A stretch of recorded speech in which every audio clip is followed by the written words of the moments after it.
Hi అండి, అందరికీ నమస్తే. నేను మీ సునీల్ మద్దాల. అన్నమయ్య జిల్లా మదనపల్లెలో సబ్ కలెక్టరేట్లో ఆదివారం అర్ధరాత్రి అగ్ని ప్రమాదం జరిగిందండి.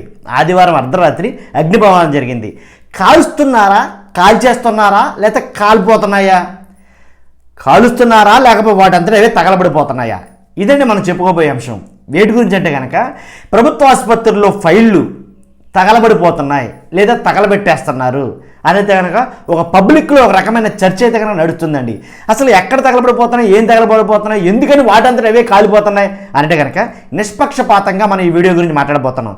కాబట్టి ఏంటంటే అన్నమయ్య జిల్లాలో మదనపల్లి సబ్ కలెక్టరేట్లో జరిగినటువంటి ఆదివారం జరిగిన అర్ధరాత్రి జరిగినటువంటి ఏదైతే ఫైళ్ళు కాలిపోయిన సంఘటన ఉందో, అదే కాకుండా ఇంతకుముందు ఊరి చివరికి తీసుకెళ్ళి కొన్ని ఫైళ్ళు అయితే కనుక దగ్ధం చేసిన సంఘటన ఉందో, ఇలాంటి సంఘటనల గురించి ఇవేనా ఇంకా కూడా పునరావృతం అవుతాయా?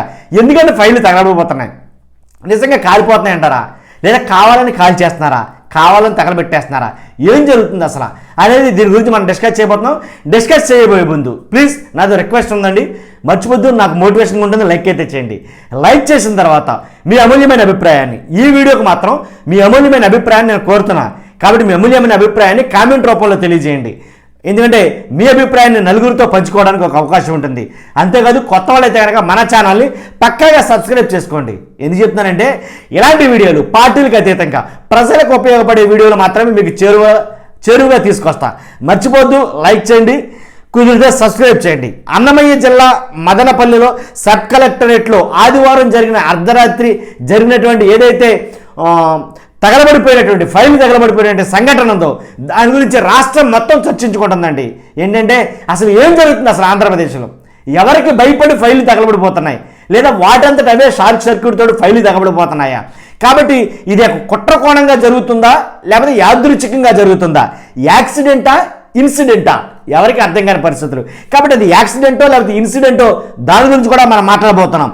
ఏం లేదండి, ఈ ప్రమాదం రాత్రి 11:30 జరిగింది, అంటే ఇంచుమించుగా అర్ధరాత్రి.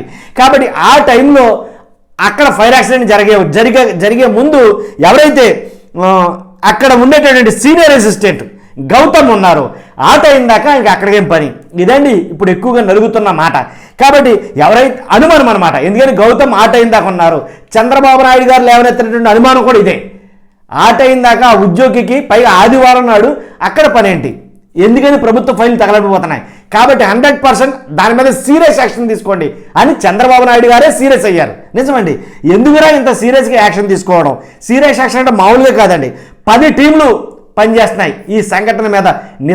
నిజాలు తేల్చడం కోసం 10 టీములు పనిచేస్తున్నాయి. అంతేకాదు ఏదైతే కరెంటు షార్ట్ సర్క్యూట్ వల్ల తగలబడిపోయింది అన్నారో దానికోసం జెన్కో నుంచి ఏంటి విద్యుత్ సప్లై సంస్థ నుంచి ఏమో పెద్ద పెద్ద ఆఫీసర్లు, అంతేకాదు హుటాహుటీన ఒక హెలికాప్టర్ పురమాయించుకుని మరి డీజీపీ ద్వారక తిరుమలరావు గారు, సిఐడి చీఫ్ రవిశంకర్ అయ్యన్నార్ ఇలాగా హెలికాప్టర్లో సహా ఆ సంఘటన స్థలానికి చేరుకుని చాలా హుటాహుటిన చాలా సీరియస్గా అయితే కనుక ఈ కేసు మీద దర్యాప్తు అయితే కనుక కొనసాగుతుందండి.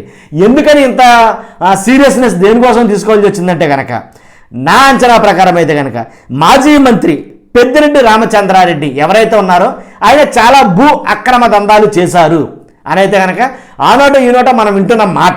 కానీ ఇది వాస్తవమా అవాస్తవం అనేది రాను రోజుల్లోనే ఖచ్చితంగా తెలుస్తుంది. ఒకటండి ఏంటంటే అంతకుముందే ఆయన అదే కలెక్టరేట్ ఆఫీసులోకి వెళ్ళి ఏం చేశారంటే కనుక ఆయనకి సంబంధించినటువంటి భూముల్ని కాస్త మార్చడం కోసం, భార్య పేరు మార్చడం కోసం ఏంటి అంతకుముందు వెళ్ళారు అనేది కనుక ఒక వాదన వినిపిస్తుంది.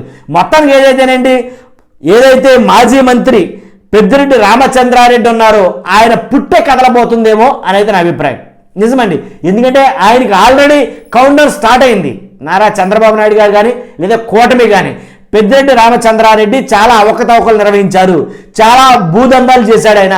కాబట్టి మైనింగ్లోని అవన్నీ చాలా అన్యాయాలు అయితే చేశాడు. కాబట్టి ఆయన్ని ఒక్కొక్కటిగా పెద్దిరెడ్డి రామచంద్రారెడ్డిని సొంత నియోజకవర్గానికి రానివ్వకుండా చేసింది కూటమి.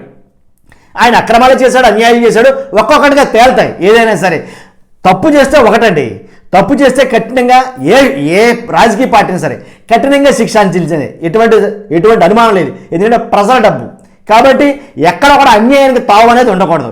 కాబట్టి లేదు, ఒకవేళ పార్టీ పార్టీ పరంగా రాజకీయ కుట్రాలోచితంగా ఏమైనా ఆలోచించి కావాలని ఏంటంటే అధికారంలో ఉన్నప్పుడు మమ్మల్ని ఇబ్బంది పెట్టాడు కాబట్టి మేము కూడా ఇబ్బంది పెడతాం అనేది ఏదైనా జరుగుతుందా తంతు అనేది అయితే కనుక ఒక రకంగా ఆలోచిస్తున్నారు.